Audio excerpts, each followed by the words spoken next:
Bonjour, bienvenue à J'ai une idée. Je prends le temps de l'écouter, j'ai changé de musique de fond aujourd'hui. Comment ça va? Me revoici après un deep dive de 3 épisodes sur Britney Spears. J'espère que vous avez apprécié. Je me pose des questions, surtout pour une série comme celle-là, celle que je viens de faire. Des fois, je me dis, ça vaudrait probablement la peine, puis je vous le cacherai pas, là, j'ai eu des commentaires sur YouTube. Ça vaudrait la peine des fois peut-être de faire produire le podcast. C'est-à-dire que, oui, je l'enregistre déjà, mais je pourrais le faire monter, faire ajouter des images, parce que je le poste, c'est un podcast qui se veut audio. Mais je le mets sur YouTube parce que pour certaines personnes, c'est plus facile. Et là, il y a des gens qui aiment Britney, fait qu'ils ont découvert ça, puis là, ils font c'est vrai que c'est long et c'est plate à regarder un podcast audio sur YouTube. Alors, c'est sûr que des fois, je me dis, je devrais produire. Puis je dis pas que je le ferai jamais. Ceci, ce qui est important pour les podcasts, puis ceux et celles qui m'écoutent, qui ont envie de faire des podcasts ou qui en font, la chose la plus importante, c'est la constance. Et pour moi, si ma constance dépend de tierces personnes, si je suis pas capable de le faire moi-même, puis un épisode, ça se place dans ma semaine, j'aime ça, la liberté que j'ai de placer l'épisode quand je veux dans la semaine, fait que ça pourrait manquer de constance. Et je veux pas ça, hein? Depuis que j'étais malade à Noël, que j'ai manqué 4 semaines, je l'ai vu, ça a paru. Donc, dans l'écoute, parce que... Puis c'est drôle, hein? Dans les écoutes, je sais pas si ça vous intéresse, mais dans l'écoute, il y a des épisodes qui marchent full sur YouTube, mais en audio moyen. Puis l'inverse est aussi vrai. Il y a des épisodes qui fonctionnent. Je vous donne un exemple, Pizza Salvatore. Il a marché fort en audio, sur YouTube, 0. Fait que, c'est pour ça que je vois qu'il y a vraiment, c'est pas le même genre de personnes qui écoutent sur YouTube ou en audio, donc va falloir que je réfléchisse à ça. Puis c'est sûr que je pense toujours à trouver des façons d'optimiser pour vous autres. Alors, j'espère que ça va bien. Mon nom est Jeannie Duquette, experte conseil en notoriété et image, croissance de carrière, ADN de star. Tiens, on va dire ça comme ça parce que je suis en train de préparer ça. Ceux et celles qui connaissent, là, j'ai une formation qui s'appelle, une mini-formation qui s'appelle La puissance d'une histoire. Puis ça, quand je crée des petits produits comme ça, ça émerge toujours de ma clientèle. Comme ce podcast-ci d'ailleurs. C'est-à-dire que c'est un besoin. Je me rendais compte que à chacune de mes clientes, j'expliquais cette théorie-là, qui est une théorie donc de construction, de storytelling, mais que j'ai vraiment adaptée à ma sauce. Et je passais, tu sais, toujours une bonne séance, si c'est pas 2, sur, tu sais, développer les réflexes par rapport au storytelling. Puis je me suis dit, je vais créer un document pour eux autres, comme ça, je vais pouvoir le donner à mes clientes. Puis finalement, une fois que j'ai eu le document dans les mains, je me suis dit, là, il y a peut-être du monde qui voudrait s'en servir. Fait que c'est comme ça que la puissance d'une histoire est née. Et là, il y a un autre exercice que je fais souvent avec les gens qui viennent vers moi parce qu'ils veulent plus de notoriété, plus de lumière. Donc, des fois, c'est clairement parce qu'ils veulent leur propre show, devenir animatrice, que ce soit de podcast, de séries web ou télé. Mais tu sais, des fois, c'est clair qu'ils veulent de la lumière. D'autres fois, j'ai l'impression que ça m'aiderait beaucoup d'être connue ou d'être plus connue. J'ai l'impression que ça m'aiderait beaucoup. Mais je ne sais pas si c'est une optimisation de la notoriété qui est faite pour moi. Et j'ai comme j'ai ma méthode que j'ai développée à savoir si c'est vraiment la notoriété qui va permettre à quelqu'un qui vient vers moi d'avoir ce qu'il ou elle recherche. Parce que quand on veut être plus connu, mais pourquoi qu'on veut être plus connu? On veut-tu être plus connu pour être invité dans les premières? On veut-tu être plus connu parce qu'on veut que les invitations pour toutes les émissions qui demandent des experts dans tel domaine, ben c'est à toi que les recherchistes pensent, puis tu deviens comme la meilleure de ton domaine. C'est pour ça que tu veux être reconnu, en fait. Et parfois, c'est parce que c'est pour convertir de la clientèle. C'est que tu as quelque chose, tu es vraiment hot, qui est vraiment hot, mais les gens sont pas au courant, puis tu le sais que si les gens étaient au courant vraiment, ben là, tu aurais plein de clients. Fait que, je sais pas, moi, t'es le meilleur dentiste de ton coin. Ou bien t'es la meilleure coach dans tel domaine, ou t'es... Donc, c'est ça. Fait que tu regardes, tu sais, si c'est ça le meilleur moyen. Alors, j'ai développé comme un outil et ça s'appelle l'ADN des stars. Parce que moi, je suis vraiment bonne pour les gens qui veulent beaucoup de lumière. Tu sais, qui veulent être connus, des vedettes, numéro 1, se faire reconnaître en allant au dépanneur. Donc, quelqu'un qui veut... Moi, j'ai le think big facile. Donc, tu sais, c'est pas minimaliste, mon approche. J'ai travaillé avec ceux qui devenaient des vedettes, puis il y en a qui veulent, tu sais, faire leur métier dans l'abondance, sans trop se poser de questions. C'est noble, c'est parfait, mais je suis peut-être pas la personne pour toi, parce que moi, je vais te proposer des chars allégoriques sur la rue Sainte-Catherine, fait que ça marche pas. J'exagère, hein, mais comprenez ce que je veux dire. Fait que... Puis c'est pas tout le monde qui est fait pour ça. Ce genre de notoriété-là, ce genre de « je suis très connue » ou grand public. Donc, c'est pas tout le monde qui est fait pour ça puis qui devrait faire ça. Parce que c'est pas toutes les personnalités qui peuvent soutenir l'œil extérieur. Alors, bon, on vérifie ça. C'est un outil, hein? C'est un outil pour savoir si oui ou non. Alors, je suis en train de préparer ça. Fait que j'ai fait ça la semaine passée, entre autres. Même aujourd'hui, là, j'ai fait des petites choses par rapport à ça. Et, mais j'ai quelque chose à vous conter. Là, aujourd'hui, c'est un épisode... un moment dans la vie où je vous fais quelques confidences. Mais bon, vous savez, hein, il y a toujours du nutritif, même si je suis dans le plus givré, mais parce que je traverse une épreuve. Je l'ai mis sur ma page Facebook personnelle, là, mais je l'ai pas mis nulle part ailleurs. Je traverse un deuil, une perte dans ma famille, un cousin proche là, avec qui j'ai grandi, qui avait mon âge. Puis ça m'a frappée, c'est arrivé il y a 10 jours. Puis ça m'a... Tu sais, sur le coup, bon, on est sur le choc hein, quand on a des mauvaises nouvelles comme ça. On est sur le choc, puis après le choc, puis c'est de ça que je vais vous parler. Comment vous gérez votre tristesse? Puis moi, j'ai une façon atypique, fait que je vais vous conter ça. J'ai une façon atypique de gérer ma tristesse puis ma peine. Puis, en tout cas, moi, ça me fait du bien, mais c'est peut-être bizarre. Parce que, hein, je vous l'ai dit dans un autre épisode, je suis neurodivergente. J'ai un cerveau qui a en tout cas, une des choses qui me caractérise le plus, c'est que j'ai des pensées arborescentes. Donc, quand je pense à une affaire, je pense à 75 affaires.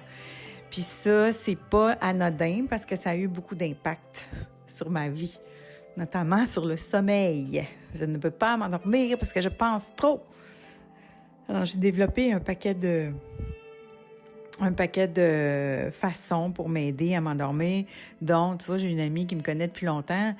Et là, quand elle a su que je traversais cette peine-là, elle m'a dit, écoute, ça va peut-être te faire du bien. Voici un nouveau podcast. Parce qu'elle sait que j'écoute des podcasts pour m'endormir.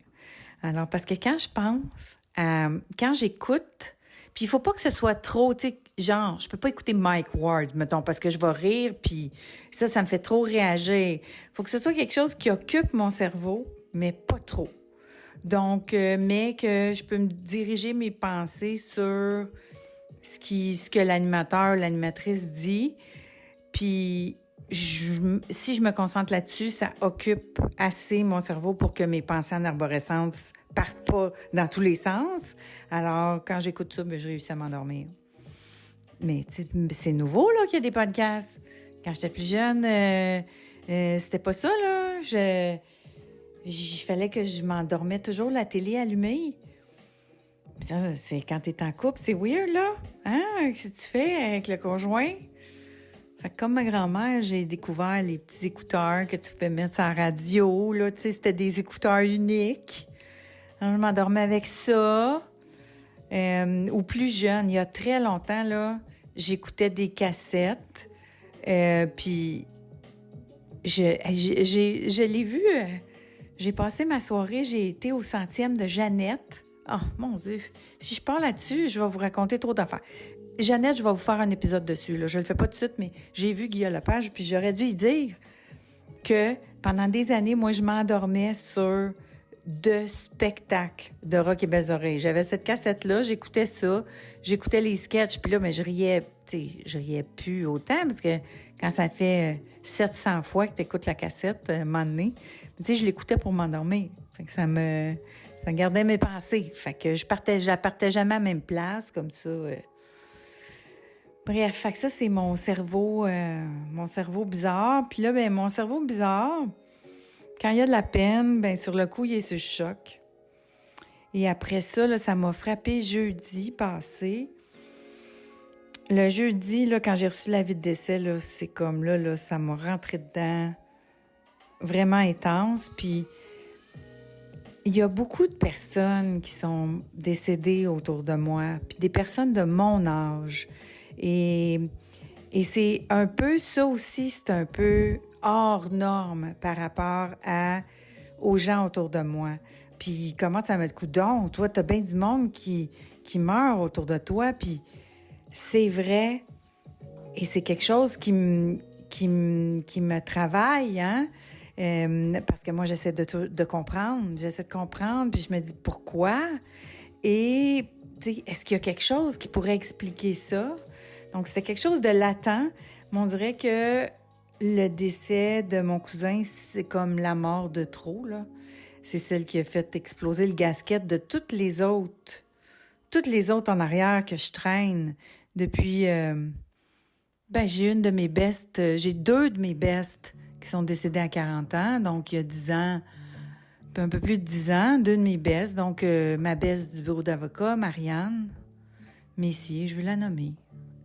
Puis ensuite, j'ai Danielle Saint-Georges, avec qui j'ai étudié, qui, elle aussi, les 2 sont décédées du cancer autour de la quarantaine. Mais c'est des filles, là, que j'étais proche, là. Et je suis encore proche de la famille de Danielle. Même chose pour les filles de Marianne. Que j'ai vu, là, par après. Mais donc, c'est assez proche, là, pour que... C'est ça, que je...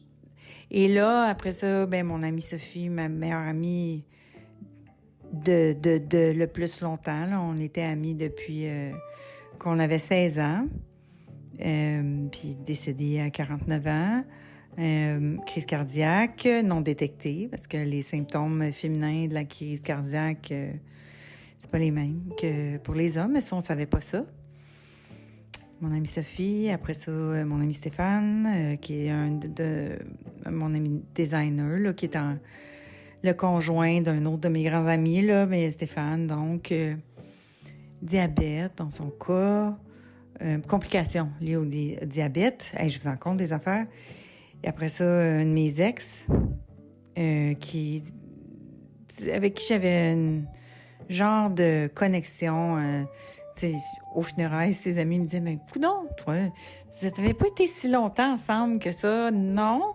Mais quand quelqu'un est avec toi au bon moment, parce que t'en as besoin, puis comme un ange qui passe sur ta route, moi, je ne l'ai jamais oublié. Fait que ça avait déjà été dur à patte, mais là, celle-là, c'est trop.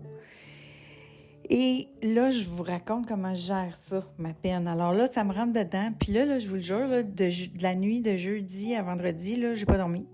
J'ai pas dormi. Parce que quand ça a commencé, là, j'ai commencé à vouloir comprendre. Là, j'ai commencé à essayer de tirer des conclusions, tirer des fils. Puis là, j'écrivais, puis je faisais de la recherche. Puis j'écrivais, puis je faisais de la recherche. Puis j'écrivais ce que je trouvais, puis mes conclusions, puis je faisais de la recherche. Puis j'ai fait ça, là. Et puis moi, moi, je suis avocate. J'en parle pas souvent, mais je suis avocate.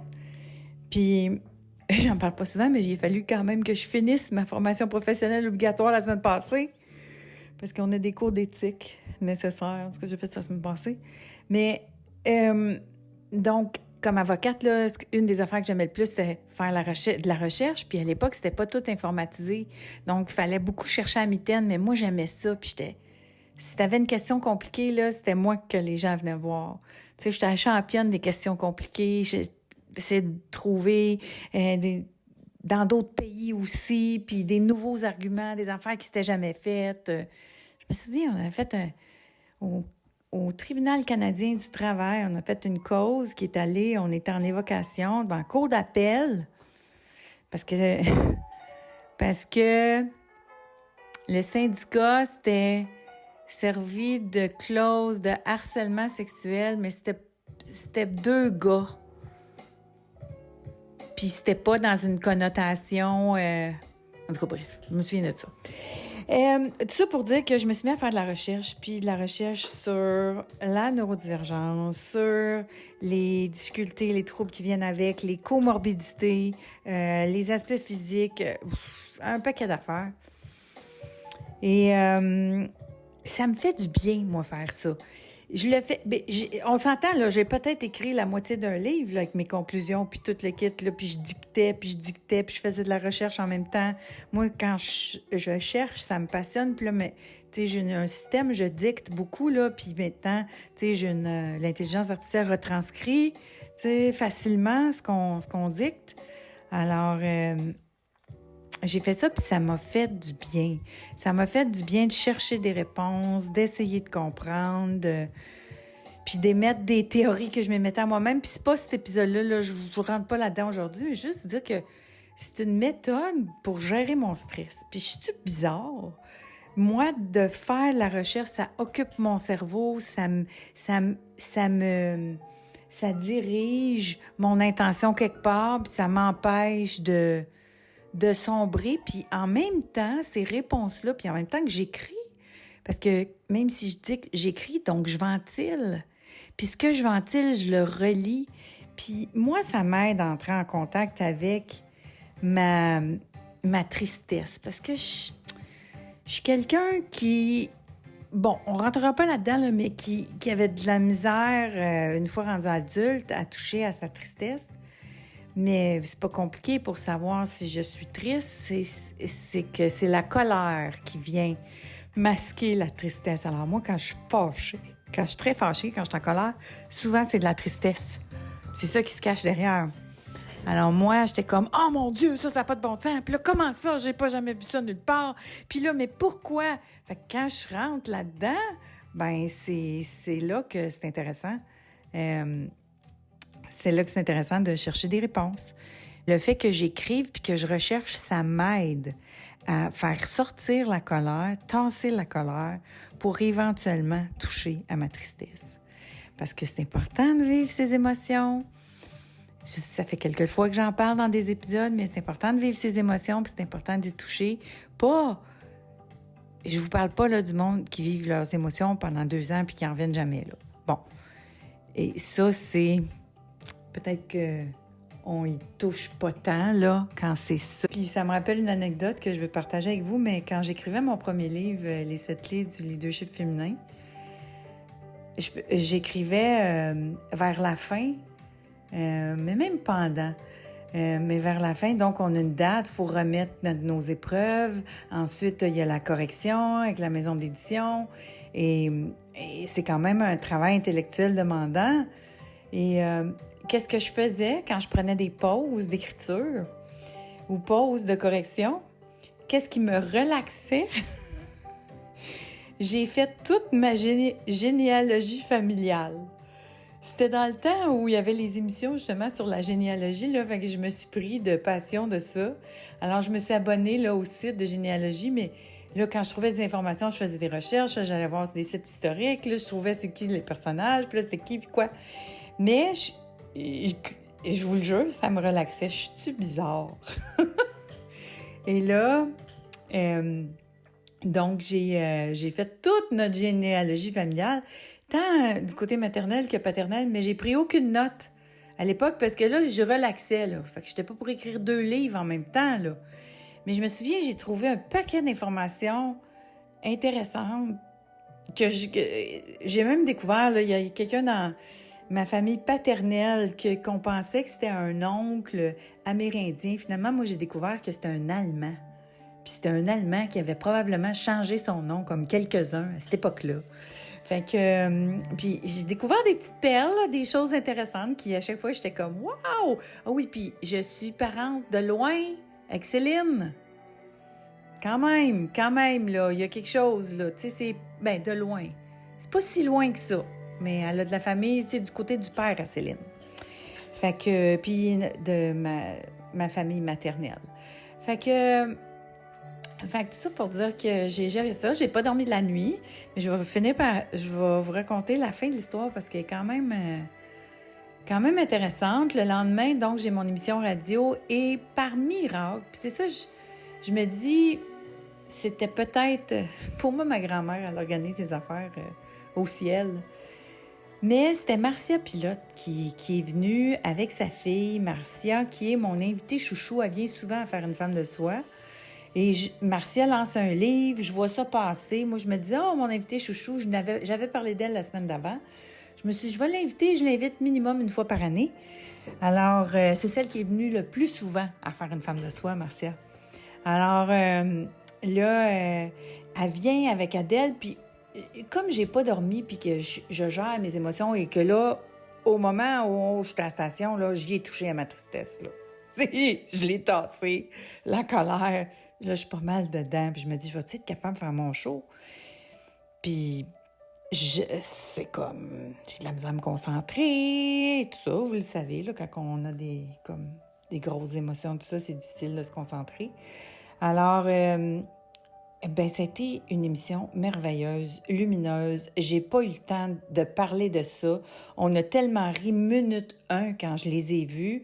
Les deux, ils dégagent tellement de bienveillance, empathie, joie, tellement d'originalité aussi. Toutes les deux ont des vies qu'elles se sont construites sur mesure. L'une avocate, Adèle, avocate pas plate, Marcia qui nous raconte à quel point elle sait mordre dans la vie tous les jours de par un paquet d'astuces. Elle connecte avec soi, connecte avec les autres, vit ses émotions. C'est vraiment, là, c'est super intéressant. Tu sais, Marcia me raconte que elle se promène, puis elle fait poubelle. Elle fait poubelle, là, puis elle part, puis parce qu'elle, elle recycle depuis des années, elle va chez Renaissance depuis des années, elle s'habille, elle se meuble de même, puis, en tout cas, bref, puis Marcia, c'est une originale, là, il s'en fait pas deux comme elle, mais ce qu'on comprend aussi, c'est que pour une fille, Marcia parle de croissance personnelle, puis de dépassement de soi, puis de trouver son X. Depuis, sérieux, là, elle parle de ça depuis 2000. Minimum. Depuis 25 ans minimum qu'elle parle de ça.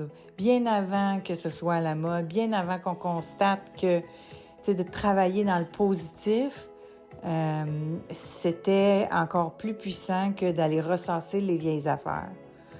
Alors, Marcia, ça fait des années qu'elle enseigne ça, puis la grande maîtrise de soi, d'arriver à un grand niveau de croissance personnelle. Une fois que tu arrives là, c'est pas qu'il t'arrive jamais de malheur. C'est pas que tu te trébucheras jamais. Parce que la vie, c'est la vie. Il n'y a pas de perfection dans la vie. Mais c'est que tu sais que quand tu vas tomber, tu sais comment te relever. Tu connais comment tu fonctionnes, tu connais qu'est-ce qui va te faire du bien, tu connais qu'il ne faut pas que tu fuis tes émotions, tu as des façons de les gérer. C'est la personne parfaite pour venir me partager ces trucs, ces moments. Parce qu'on parlait de tristesse, pleurer, là. Il paraît que tu peux pleurer. Une fois que tu touches à ton émotion, tu te donnes la permission de pleurer, mais 15 minutes par jour. Mettons que tu gères de quoi, là, une grosse peine d'amour, un deuil, quelque chose. Tu y vas, mais à fond. 15 minutes par jour, plutôt que le traîner, puis pas le vivre, puis le repousser, puis le refouler pendant... C'est ça que tu peux traîner pendant 2 ans, là, c'est quand tu le vis pas. Mais où, des fois, tu le vis trop. Il y a des choses en dessous, il faut aller comprendre qu'est-ce qui se passe en dessous.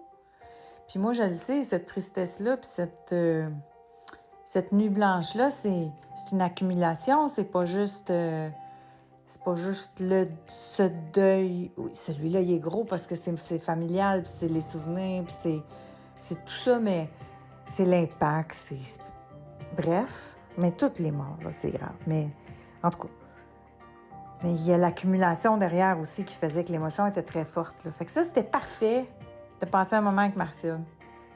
Mais, il y a une autre affaire qui est arrivée. C'est que là, l'émission se termine, Marcia et Adèle quittent, ils s'en allaient au Salon du Livre de Québec. Et là, je vais voir mon collègue qui est en train de faire du montage dans le studio, à la station, et j'ai dit, écoute, c'est un miracle, j'étais capable de faire mon show. Puis je raconte, qu'est-ce qui se passe, mais il dit, c'est donc bien drôle ton affaire. Il dit, écoute ça, puis là, il pèse sur play. Et là, il est en train de faire le montage de l'émission littéraire du dimanche qui allait passer dimanche au FM 103.3, Dimanche on lit. Et c'est un auteur. Il a écrit là, plusieurs essais, il a écrit des romans aussi, Claude Vaillancourt, pas le nommer. Et il a écrit un livre sur... Parce que lui, il a constaté qu'il y avait trop de monde qui était décédé autour de lui. Puis il a essayé de comprendre. Oh! Mais voyons cette affaire-là, vous. Voyons, c'est quoi ça? Puis là, je le dis en souriant, parce qu'on s'entend, là, c'est quelques jours plus tard, puis... Ben parce qu'il y a de la magie dans tout, même quand dans l'ombre, il y a de la lumière, là. Et là, je fais, ben voyons, c'est quoi cette affaire-là? Puis lui, il racontait ça, pourquoi, puis il s'est posé la question, puis il s'est mis à écrire là-dessus, etc., etc. Puis là, j'ai fait, ben voyons donc! Je viens de passer la nuit à faire ça. Alors, c'est comme... Puis c'est pas tout à fait les mêmes affaires, mais bref, qu'est-ce que vous pensez que j'ai fait en sortant de la station? Je suis allée acheter le livre, on a une belle librairie dans le Vieux-Longueuil, juste à côté du FM 103.3. Alors, je suis allée acheter le livre, puis j'ai poursuivi ma recherche, ma compréhension. Je l'ai lu en fin de semaine. J'ai continué de prendre des notes, dicter. Et ça m'a tellement fait... Cet exercice-là m'a quand même vraiment fait du bien. Moi, c'est mon cerveau a besoin de comprendre, réfléchir, analyser. Puis, je vous dis, j'écris pour moi, là. Ça me fait du bien de le relire. Puis, est-ce que je vais en faire quelque chose? Est-ce que j'ai l'impression d'avoir trouvé quelque chose? La réponse est oui. Est-ce que j'aurais le goût d'appeler du monde puis de le dire à tout le monde? Oui. Mais est-ce qu'à mon âge, j'apprends à me calmer quand j'ai ces affaires-là? Oui. Et moi, là... Tu sais, quand je cherche des solutions, là, des fois, là, puis j'y trouve, là, puis je pense que je l'ai, puis quelqu'un se pose une question, puis que je l'ai, la solution pour cette personne-là, là. Puis la personne, ça te l'a pas demandé, là, la solution, là. Elle veut pas le savoir. Ça, moi, j'ai appris ça aussi, de calmer mes élans de sauvage, là. Puis, voici, je l'ai, la réponse à ton grand questionnement. Mais ben, tout ça pour dire que... Oui, ça m'a habité aussi. Ça, c'est moi aussi, là. Ça, là, avoir envie de faire de quoi tout de suite avec quelque chose de triste, mais je sais aussi qu'en ce moment, mon processus, c'est pour moi. Parce que ça me fait du bien. Là, on a eu une rencontre de famille hier, puis, tu sais, je leur suis reconnaissante de m'avoir écouté, parce que c'est sûr que je leur ai parlé un peu de mes recherches, de mes constatations, mais en leur disant, bien entendu, que c'est un exercice que je prétends pas avoir toutes les solutions. S'il y a bien une affaire que je sais, moi, dans la vie, c'est que je sais ce que je sais pas. Je ne sais pas ce que je sais pas. Fait que, il y a plein d'affaires dans l'angle mort. J'ai peut-être pas toutes les réponses à toutes les questions que je me pose, mais j'ai quelques pistes, puis merci Merci à mes cousines, à ma tante, mon oncle qui m'ont écouté